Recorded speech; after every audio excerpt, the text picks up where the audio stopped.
नमस्कार। आप देख रहे हैं कि जनसंवाद। आज हमारे साथ जो है अक्षय राहुल मस्के, जो आने वाले चुनाव में जनता का विश्वास मांग रहे हैं।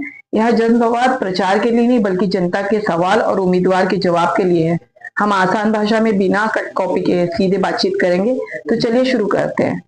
अक्षय जी, राजनीति में आने का फैसला कब और क्यों लिया? सबसे पहले तो जनसंवाद के लिए थैंक यू कि आपने मुझे आपके प्रोग्राम में बुलाया। तो राजनीति में आने का जो फैसला है वो एक ही दिन में नहीं बना हुआ है।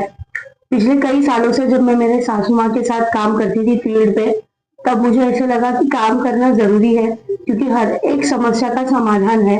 तो इससे अच्छा बेहतर कि कंप्लेन करने से अच्छा हम खुद आगे बढ़े, इनिशिएटिव ले और कुछ काम करें। अगर आपको एक लाइन में खुद को जनता के सामने पेश करना होगा तो क्या कहेंगे? मैं सिर्फ वादे नहीं करती, मैं काम करती हूँ। ओके। आपने जमीनी स्तर पर कौन सा काम किया है जिस पर आपको सबसे ज्यादा गर्व है? देखिए, वैसे तो काम तो बहुत सारे हम लोगों ने किए हैं, पर सबसे ज्यादा मुझे गर्व है कि मैं लोगों को शिक्षित कर पाई, मैं लोगों को कुछ स्किल्स दे पाई। डॉक्टर बाबा साहब आंबेडकर ने कहा था कि शिक्षण है वाघिणीचं दूध आहे, जो ते पिणार तो दरकारी फोडणारच। तो बस उसी को मद्देनजर रखते हुए हम लोगों ने बच्चों के लिए एजुकेशन के लिए बहुत सारे कार्यक्रम किए, उन्हें फ्री बुक्स दिए, फ्री क्रैश कोर्सेज चलाए। उसका मुझे सबसे ज्यादा गर्व है। आपके इलाके में सबसे बड़ी 3 समस्याएं कौन सी है? मेरे इलाके में देखा जाए तो समस्याएं वैसी बहुत है, लेकिन मेजरली हमें जिनके ऊपर फोकस करना चाहिए वो है रास्ते, गटर और साफ सफाई और सुरक्षितता।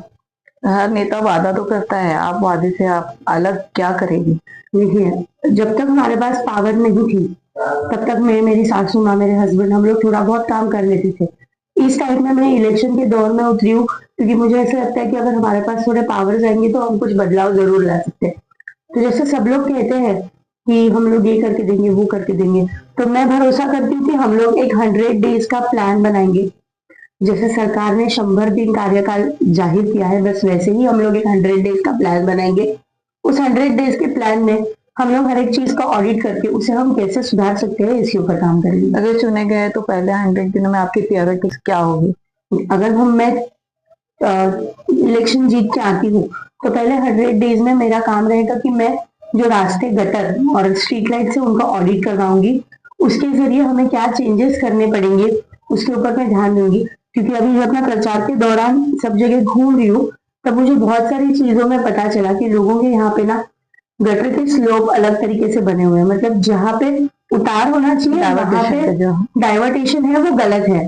जो डाइवर्टेशन है वो चढ़ाव की तरफ है, ना ही उतार की तरफ। तो उन सब चीजों को ऑडिट करके पहले 100 डेज में हम लोग इस पे काम करेंगे।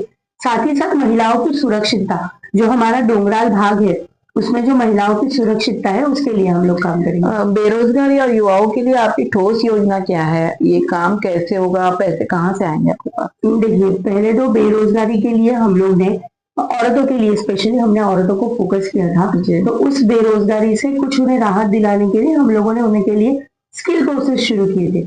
वैसे ही युवाओं के लिए हम लोग छोटे मोटे कैंप्स और साथ ही साथ प्लेसमेंट टाइप्स और जो एमएसएमई, माइक्रो स्केल इंडस्ट्रीज जो होती है, उनके जो प्रोग्राम्स है वो रन करेंगे। और रहा फंड्स का सवाल, तो एमएसएमई के लिए गवर्नमेंट की तरफ से फंड आता है। टाइप्स और जो छोटी मोटी स्किल सेंटर्स होती है उसके लिए महानगर पालिका से फंड आता है। तो अगर पावर में आऊंगी तो डेफिनेटली मेरा ये काम रहेगा कि मैं ये फंड्स अब लेके आऊंगी। महिलाओं की सोच, जो सुरक्षा के लिए आपकी क्या सोच है?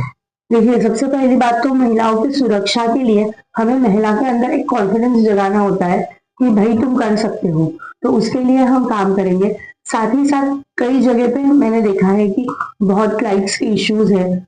जिन भागों में टॉयलेट घर के बाहर है वहां पे वहां के दरवाजे, वहां की फैसिलिटीज, उनकी इशू है।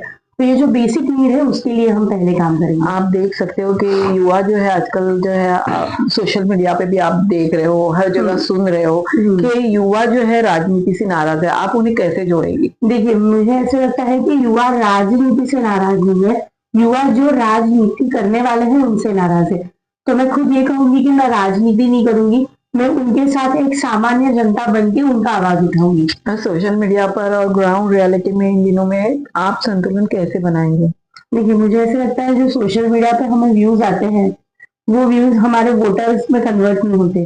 तो मुझे ऐसा लगता है कि ग्राउंड में जब हमें उनके साथ रहना है तो उनके भविष्य में हम लोग उनको क्या अच्छी सुविधाएं दे सकते हैं उनकी हेल्थ के रिलेटेड, उनके एजुकेशन के रिलेटेड, उनकी बेरोजगारी हम कैसे दूर कर सकते हैं, ये सब चीजें जब हम उनको ठाम से बता पाएंगे तब वो हमारे साथ जरूर देंगे। आप ये सब तो कह रही हो, मगर लोगों को कहते हैं कि उम्मीदवार चुनाव के बाद गायब हो जाता है, आप लोग कैसे साबित करेंगे? देखिए, मैं आपको बता दूं, 2012 से पूरे संजय नगर इलाके में 2012 से लेकर आज की तारीख तक एक ही हम समाज सेवक हैं जो कंटिन्यूसली ऑफिस लेके बैठे हैं। तो अगर जिन्हें मुझे मिलना है, मेरे साथ बातचीत करनी है, तो वो मेरी जनसंपर्क कार्यालय में आ सकते हैं।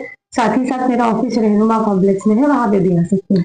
अगर आपकी पार्टी से आपको टिकट करके अभी तक कोई डिसाइडेशन नहीं हुआ, अगर आपकी पार्टी अगर आपको टिकट के लिए जो है गलत फैसला देती है, तो क्या आप खुलकर विरोध करेंगे उसका? देखिए, मुझे आभार साहब पे पूरा भरोसा है कि आभार साहब कोई गलत फैसला नहीं लेंगे।